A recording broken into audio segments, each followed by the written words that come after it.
Hey, Steve Mignani here with some really good junkyard news. If you're going to be anywhere near Sherman, Texas on March 24th and 25th, know that there's going to be an outdoor auction put on by duncansauctions.com of over 200 solid Texas parts vehicles. There's going to be Fords, GM, Mopar, lots of tractors, and even forklifts. These things all have to go.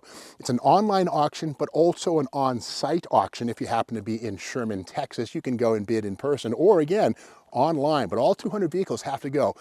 Don't let them get crushed. To learn more about this auction, which happens on March 24th and 25th of 2023, check it out on duncansauctions.com.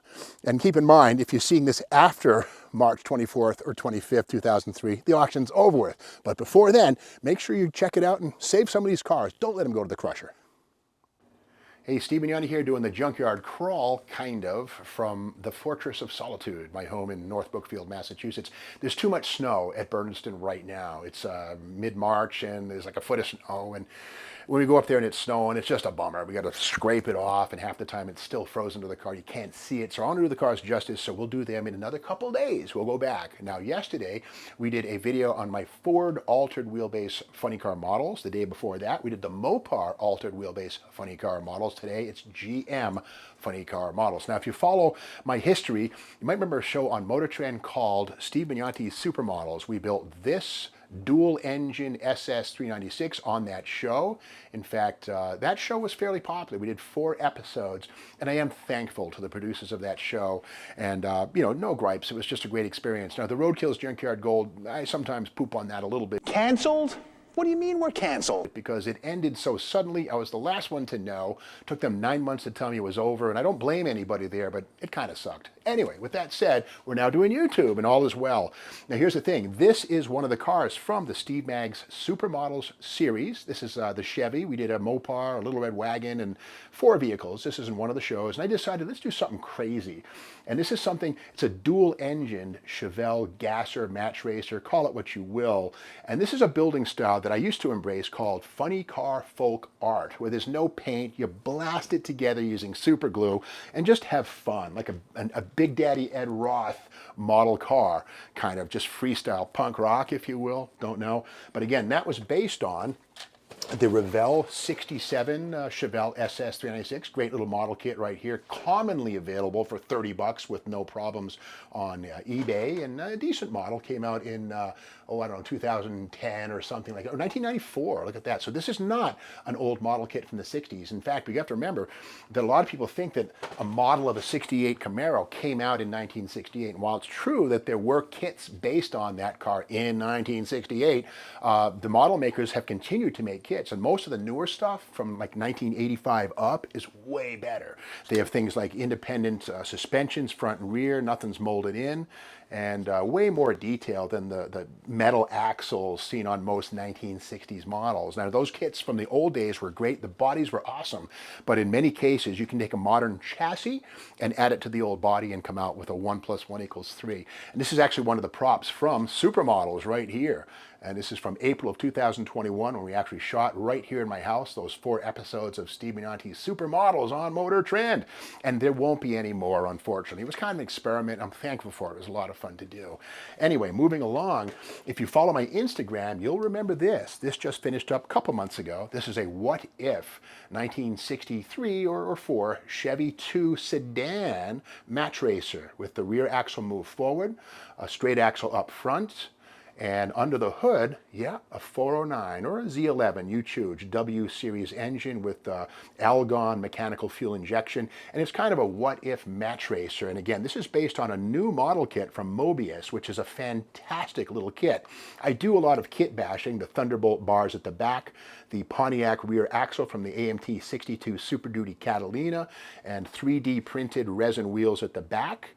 Front wheels from the Mobius 65 Plymouth Superstockers, and you just roll it all together with some nice graphics from the AMT 62 Impala Northwind, and you come up with a neat little what-if model.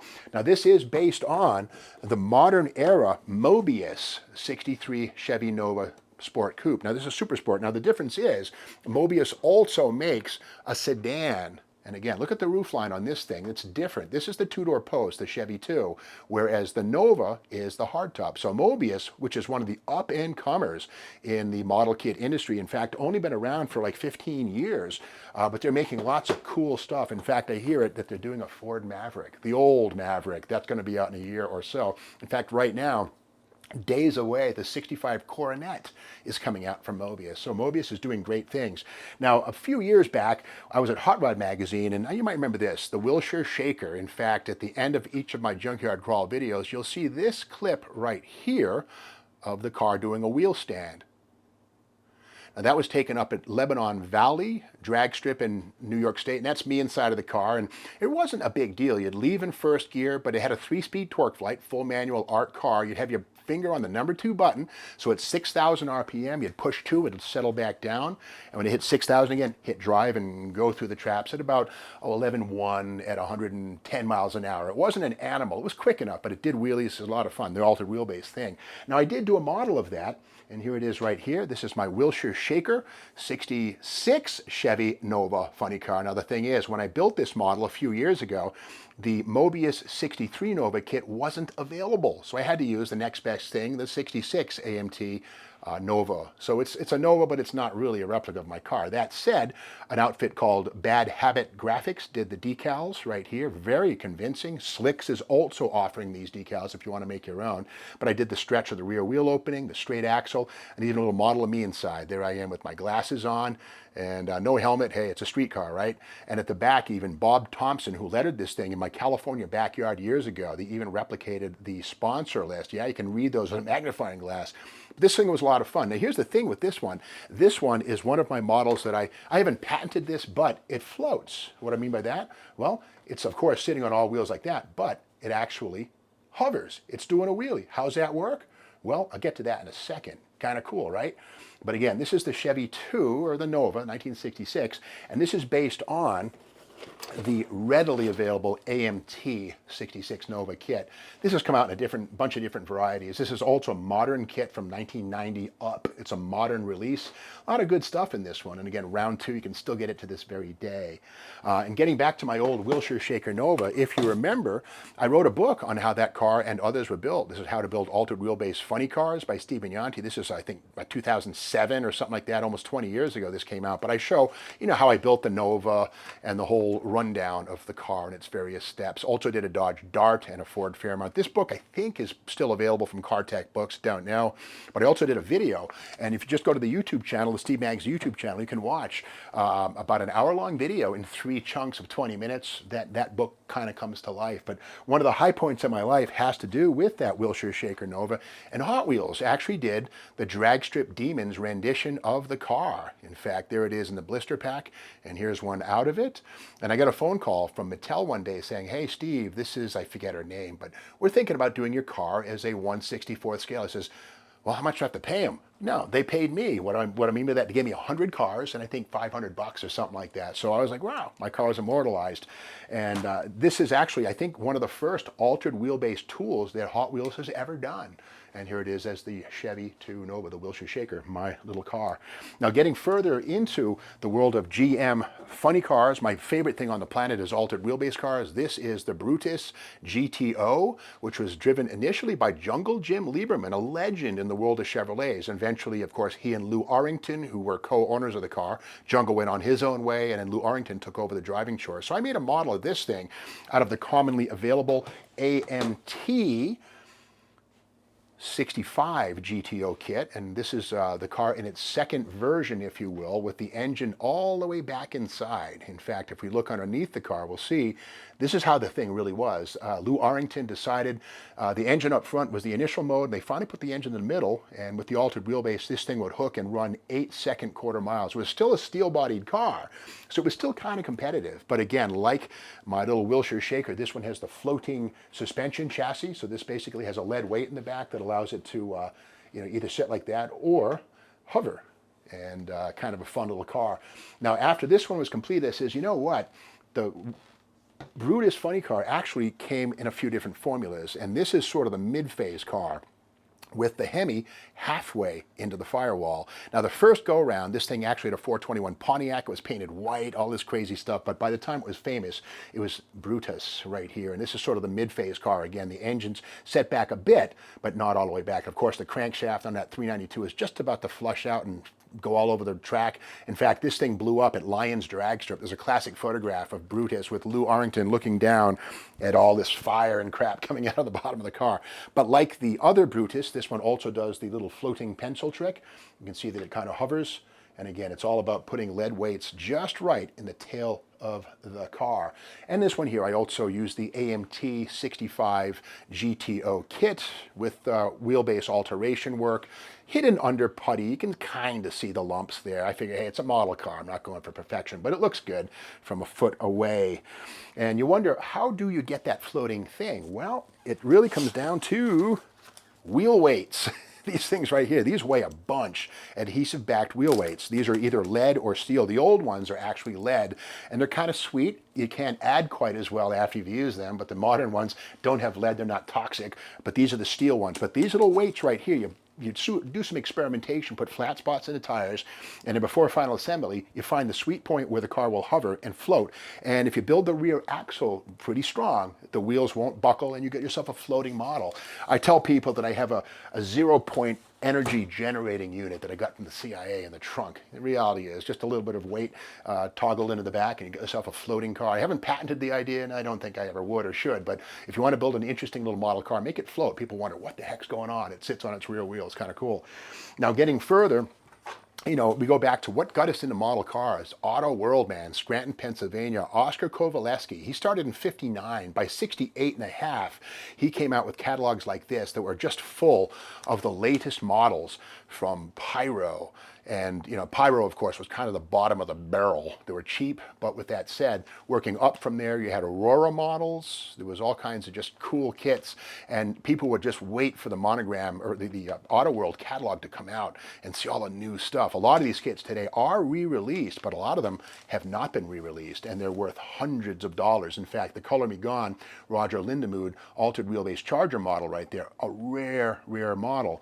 I'm lucky, I got two of them right there. Now those are built ups. I bought them online, and you put them in some oven cleaner, you can strip the paint, and it's almost like new. But again, some people invest in stocks or money, and well, I'm on 1/25th scale budget, so I do plastic, and they're fun little models. I build mine for the most part, but it all started with the Auto World catalog. And just remember too, that box art is another way that a lot of people get into model building, and Chevrolet models some of the best box art on the planet. 1971 MPC, the Impala, mild and wild. There it is right there. This is one of, they called it the spoof kit. And here it is right here, high-rise put-on, wild put-on, and it has a jacked-up suspension. There was a series in this, this line here. You could build it as a stock 454 or with a turbocharged 454, and of course the wild put-on parts, oversized wing. They were kind of cartoony and goofy. I think MPC was trying to compete with Monogram, which at this point in time was doing things like the Badman, the Tijuana Taxi, which are kind of cartoon. And I'm thinking maybe that was MPC trying to make the stock vehicle work as a modified car as well and attract a bigger audience. But here's the instructions. Something kind of interesting. We can see the stock engine says 454, which is correct for 71. On the right-hand side, the turbocharged 427. On the box, it's called a turbocharged 454. So the copy editors need to be reprimanded here. But again, it also speaks to the fact that a lot of people think the 427 Chevy is the hot rod version, whereas the 454 is the station wagon. Well, if you have an LS6 454, it'll run with any 427. But with that said, we can see this kit here, the final assembly, the spoof version with the goofy wing and all this crazy stuff, and I guess whatever it took to sell model cars. Another classic box, this one from AMT. How beautiful is that? Look at that box art. The Camaro SS 350, 1970, and look at this, the engine being dropped in, big block with a tunnel ram, couple of Hollies on top. There's the dude in the background working, AC, fire, spark plugs, AHRA, which of course was the alternate to the NHRA, and just the box art on this thing, it's just beautiful. Rally Sport nose, all custom molded in there. It's a 73, okay, this one here, so a couple years in. And on the other side, just as a kid, I learned about Holley carburetors, Goodyear wrinkle wall slicks, and from boxes, man, the SS 350 Turbofire Z27, Z27? Okay, that's interesting. I think that was the Cross Ram 350 that never happened, but a Z27? It's not a Z28. Interesting. So again, these boxes, the art, just beautiful, mouth-watering stuff. And of course, the Chevy Monte Carlo even came in right here. Here it is, a 1970 Monte Carlo bombing off the line at Pomona, with a bug catcher coming through the hood, front tires just off the track, rear tires smoking. If that doesn't make you want to build a model, I don't know what will. And here it is on the other side, the custom version. It was always stock, custom, or drag. The custom version has the molded nose. And then on the other side, all the bits and pieces. And as a kid, I'd look at this stuff, you know, driveline, axle, mufflers, wheels, and cutaway tire. I mean, just stuff just melted my mind as a kid.